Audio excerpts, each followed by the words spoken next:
On Friday the 13th of October 1307, the most powerful military order in the Christian world was arrested in a single night. Every Templar knight in France was seized simultaneously.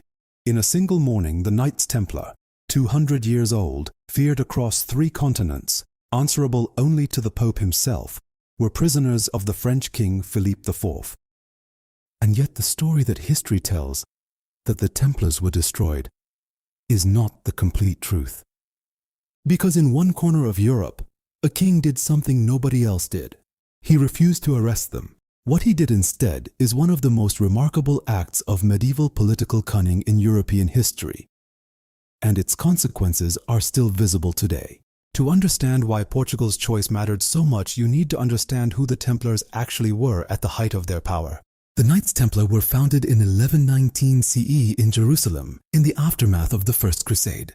Their original mission was simple: protect the pilgrims traveling the dangerous roads of the Holy Land. Within a generation, they had become the most powerful military force in the Crusader states. They answered to no king and no bishop, only to the Pope himself. They were also the most sophisticated financial institution in the medieval world. They invented what we would recognize as international banking. At their peak, the Templars owned properties across Europe and the Holy Land, commanded their own fleet, and had more wealth than most kingdoms. The man who destroyed the Knights Templar was not motivated by religion. He was motivated by debt. Philippe IV of France had borrowed heavily from the Templars to fund his wars against England and Flanders. By 1307, he owed them a sum he had no practical way to repay. He also wanted their wealth. The Templar treasury in Paris, kept in the Great Tower of the Temple, was rumored to contain the accumulated wealth of 2 centuries of the most successful military order in history. Philippe needed a charge that would justify arresting an order that answered only to the Pope. He chose heresy.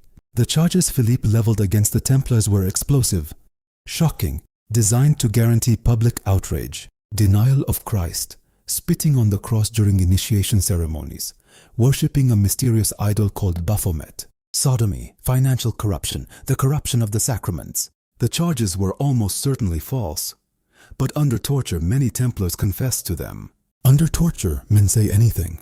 Jacques de Molay, the last Grand Master of the Templars, confessed under torture, then later recanted. He was burned at the stake on March 18, 1314. As the flames rose around him, he is said to have cursed Philippe and Pope Clement V, calling them before God's judgment within the year. Both men were dead within the year. While Templars burned in France, on the other side of the Pyrenees, something completely different was happening. The Portuguese king Dinis I received the same papal instructions as every other Catholic monarch in Europe, and he simply chose not to follow them. His reasons were practical and strategic rather than purely idealistic. The Templars in Portugal had spent 2 centuries fighting the Moors in the Reconquista, the long war to reclaim the Iberian Peninsula for Christianity. The Templars had helped build Portugal. They had fought its wars. They had garrisoned its frontiers. And Dinis had no intention of destroying the military force that had made his kingdom possible. But Dinis faced a problem. The Pope had formally dissolved the Knights Templar at the Council of Vienne in 1312. The order legally no longer existed. Dinis spent the next several years negotiating with the papacy. His argument was elegant. The Templars in Portugal had never been convicted of anything. The charges against them were made in France, not in Portugal. The Portuguese Templars were innocent. Therefore, their property and their persons should not be subject to the French king's persecution.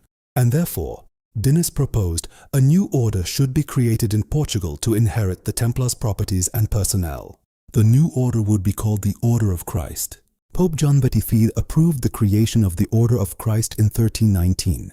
Its members were the former Templars. Its properties were the former Templar properties. Its mission was the former Templar mission. Its headquarters was the former Templar headquarters at Tomar. The Templars had not been destroyed in Portugal, they had been renamed. Tomar is a small town in central Portugal that most tourists have never heard of. It should be as famous as Jerusalem or Rome, because what was hidden inside its castle walls holds the key to the survival of the Templars. The Templars established their Portuguese headquarters at Tomar in 1160. They built the circular Templar church, the Corolla, modeled on the Church of the Holy Sepulchre in Jerusalem that they had sworn to protect. For over a century, Tomar was the military and administrative center of the Templar presence in Portugal. When you walk through the Convent of Christ today, you encounter something that stops every visitor in their tracks. It is the Manueline window of the chapter house, built in the early 16th century under the patronage of the Order of Christ, and it contains more symbolic content per square foot than perhaps any other piece of architecture in Europe. Historians and symbolists have argued for centuries about what the window means. Some see in it a coded record of the Templar knowledge and traditions that were carried forward into the Order of Christ and preserved at Tomar. Others see the record of the great navigations, the voyages of discovery that the Order of Christ funded and organized. The cross of the Order of Christ, the former Templars, was on the sails of every ship that Vasco da Gama and Bartolomeo Diaz sailed to discover the sea route to India and to round the Cape of Good Hope. Henry the Navigator, the Portuguese prince who organized the great explorations, was himself a Grand Master of the Order of Christ. The greatest mystery surrounding the Templars is not whether they survived. In Portugal, they clearly did survive. The greatest mystery is what they knew.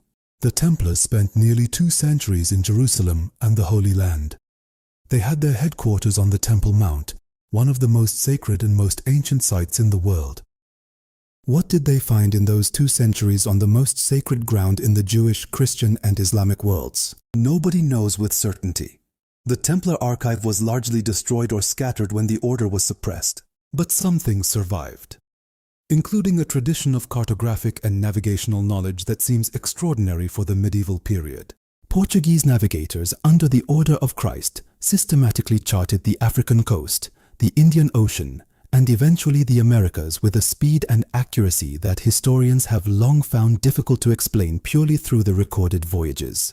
Some historians have argued that the Order of Christ possessed navigational knowledge inherited from the Templars, knowledge that the Templars had gathered from Arab and Jewish scholars during their centuries in the Holy Land.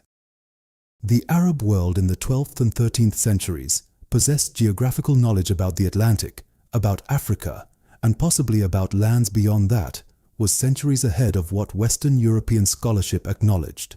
The Templars were in contact with Arab scholars. They negotiated with Arab rulers.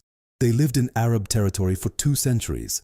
What they learned there, they carried with them. And when the Templars became the Order of Christ in Portugal, that knowledge, whatever it was, came with them. The Order of Christ survived until 1834, when it was finally dissolved by the Portuguese liberal government. 515 years after the Templars were supposed to have been destroyed in France, their Portuguese continuation was still operating. In those 5 centuries, the Order of Christ funded and organized the voyages that opened the modern world. Vasco da Gama's voyage to India in 1498 broke the Arab monopoly on the spice trade and transformed the global economy. The discovery of Brazil in 1500 by Pedro Álvares Cabral, sailing under the Order of Christ, opened the Western Hemisphere to European contact. Go to Tomar today. Climb the hill to the Convent of Christ. Walk through the 8 cloisters built over the centuries. Stand before the Corolla, the round Templar church built in 1162. Then find the Manueline window of the chapter house and spend an hour looking at it. In those carvings, the ropes and the coral, the armillary spheres and the crosses, the strange figures half hidden in the foliage, is the entire story we have told today. The Templars who were supposed to die in France, who survived in Portugal, who funded the voyages that opened the modern world, and whose symbol, the Cross of Christ, was on the sails of every ship that discovered the Americas, that rounded Africa, that opened Asia to European trade. Philippe the Fair burned the Templars to cancel his debt and steal their treasure. He got their treasure. He erased their name. But he could not erase what they knew. He could not erase what they carried in their heads and in their hearts, and in the manuscripts that made it across the Pyrenees to the castles of Portugal. And he could not stop a small king at the edge of the world from deciding that his knights were worth more than the Pope's politics. The Knights Templar survived. They just changed their name.